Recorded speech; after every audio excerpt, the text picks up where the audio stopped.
Good morning, guys. How are we all doing? Happy Monday, everybody. Hope we are all well. Welcome to the new trading week, although it is a bank holiday in England. I'm sure it's not in the rest of the world. But yes, I hope you guys are all well. I hope you guys have had a great weekend. I am Dan from Trading with Dan, and we shall go straight over to our Bitcoin 4-hour charts. So yeah, Bitcoin on the 4-hour. We didn't have a video yesterday. There just wasn't a lot to report. You can see that we have tested. We've broken out of this. Broken above this downward sloping trend line.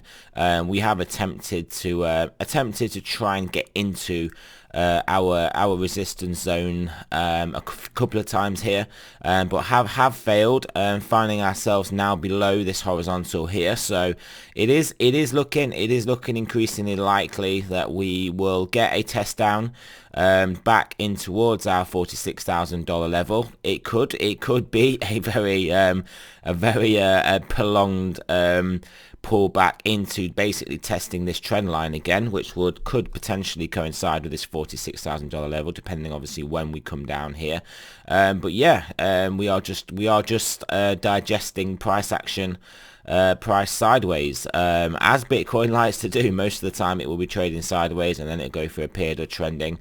But yeah, are we entering one of those trending periods, one of those consolidating sideways range periods? We have at present this wider range, but I'm definitely not ruling out the possibility we break above 50,000 and expand this range. But I do think we are potentially going to have we potentially could have the range now established between 50,000 and this $42,000 level.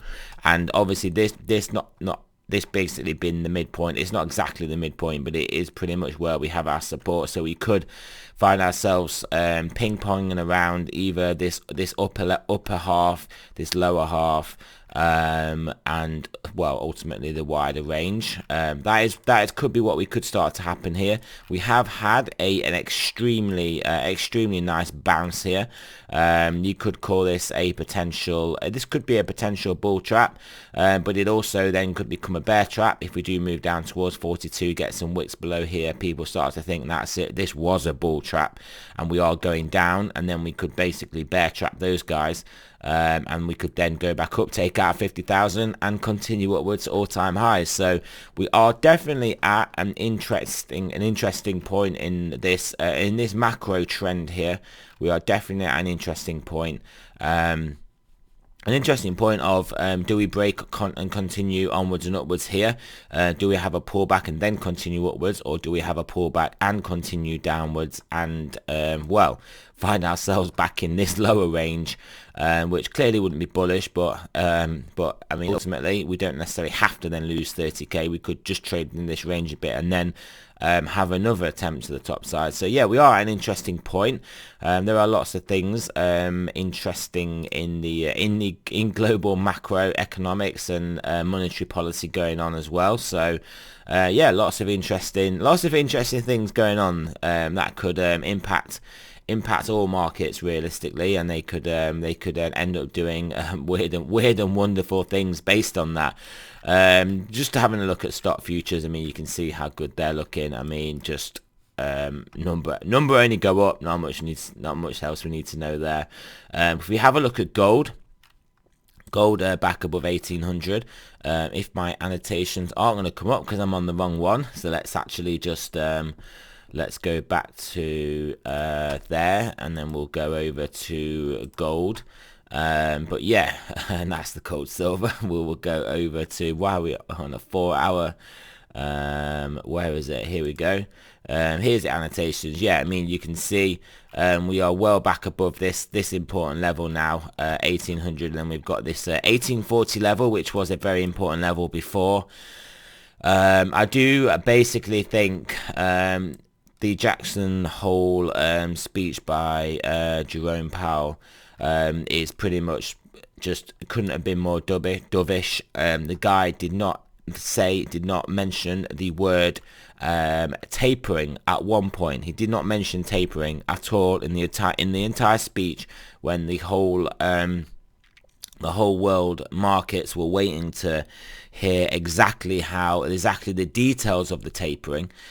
He did not mention the word tapering, so that couldn't be more dovish. That couldn't be more basically bullish for markets, and that's why markets are doing what they're doing. I mean, the Fed knows they can't increase rates. The Fed knows they can't increase rates. They can't even stop the buying of the realistically start the buying of the bonds, especially the mortgage-backed securities. They can't do anything. They can't do anything.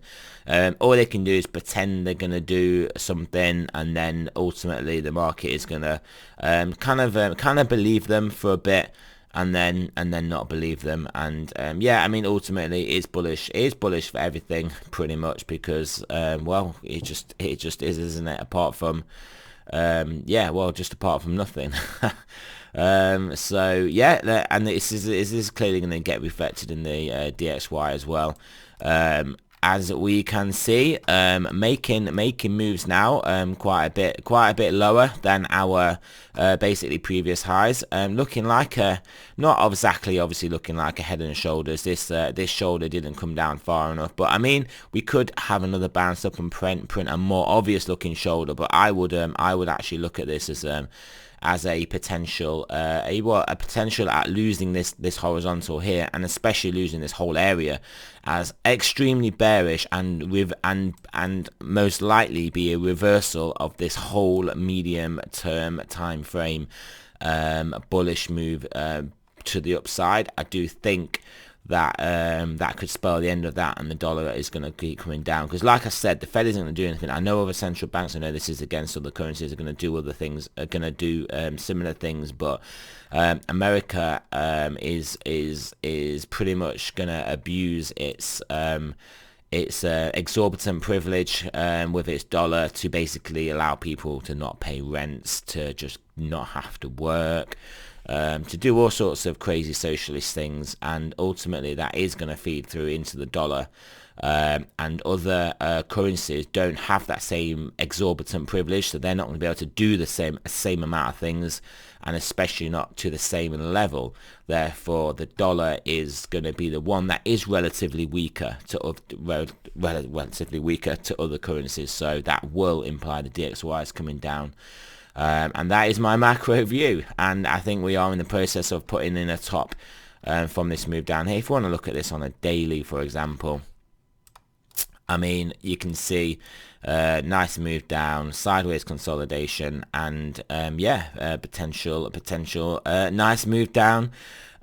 Just well, who knows how low this can go. But yeah, I've definitely made my views clear on this. 10-year yield as well, doing nothing is what you want it to see, just trade sideways, not doing not much, not draw attention to itself. Nothing to see there. Bitcoin dominance as well, having a having a little bit of a move down here, no doubt, with the help of Solana, that absolute monster that is obviously eating up some of the Bitcoin dominance.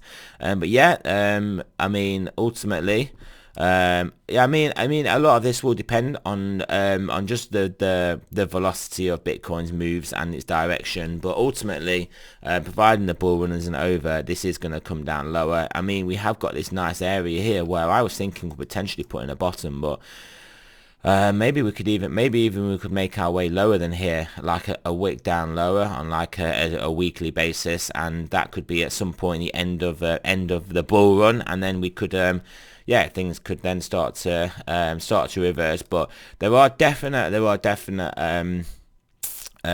cases that I've seen put forward for the 4-year the 4-year halving cycle sort of Bitcoin bull and bear runs no longer being a thing. We have potentially got escape velocity with just the other fundamental aspects of Bitcoin that are gaining adoption, and we can then well, basically not be fully governed by the halving cycle. So yeah, we could have got escape velocity away from that main fundamental driver that has been driving basically Bitcoin price cycles in its infancy, and we could be moving forward to a new paradigm of basically just longer cycles, longer, less protracted pullbacks, less velocity, less volatility on the larger thing. I mean, we won't potentially be looking at 70-80% pullbacks in the bear markets. I mean, we could be looking at just a more maturing of the asset, a lengthening of the cycles, a pull away from just being fully dominated by the halving cycles, and yeah, things could really be looking good, and that could just indicate that Bitcoin is going to just keep on drifting, doing its thing, and then altcoins, as the crypto space increases, altcoins will continually take more of a share of Bitcoin, regardless of what any Bitcoin maximalists will tell you. They will do that. Obviously Bitcoin can have upgrades and things. Eventually it may do some cool stuff. Lightning may take off, and they may end up with smart contracts on some sort of a layer 2 of Bitcoin. But it is, I mean, the path of least resistance is for all that to occur in altcoins, and then obviously some sort of bridging BTC over to those altcoins to get involved in those DeFi those DeFi yield bearing strategies on other chains involving other altcoins. So rather than keeping everything in Bitcoin. So yeah, it is a very interesting time here. It is a very interesting time, both literally, socially, and politically. What's going on with what the central banks are doing, just what markets are doing. I mean, what a crazy time we live in. What a crazy time. So yeah, definitely rambled on way too long here. Nothing else to look at there. So we'll just have a look at these. Stochastics for Bitcoin. How are they doing? 4 hour coming down, 4 hour potentially bullishly resetting here, but yeah, coming down nicely here. 10 hour has turned back down, did have a nice pump up, but has turned back down. But 12 hour is turning back up, maintaining this trend line we could draw on these stochastics. Daily is looking to it's turning back up here. 2 day turning back up as well. 3 day is coming down, 5 day is still pointing up, weekly is still looking very good, bi-weekly has now had that tick, is now turning up, or was it a monthly that hadn't ticked up? It was the bi-week that hadn't ticked up, I believe, but yeah, monthly is still looking to turn back up. Maybe the bi-weekly was up, but the monthly maybe in this next tick could potentially turn up. But yeah, stochastics are looking on the whole good here. Are looking on the whole good. Obviously 10 hour turning down and 4 hour down, but they are the only two realistically. So yeah, I mean, if I was to say, if we get basically back above say 48,500, maybe above, yeah, basically above there, we could be looking at move back up to 50,000, and we could potentially get a breakthrough at that point. Maybe we then expand the range towards 52, 53 over the course of this week, trade sideways, consolidate for another week or so, and then start to play a game of ranges. Maybe that is what is going to happen. So I don't even want to look at how long this video is. Oh, not too bad. So but yeah, there you go, guys. Remember, this is not financial advice. I'm not a financial advisor. Always do your own research, and I shall speak to you fine people soon.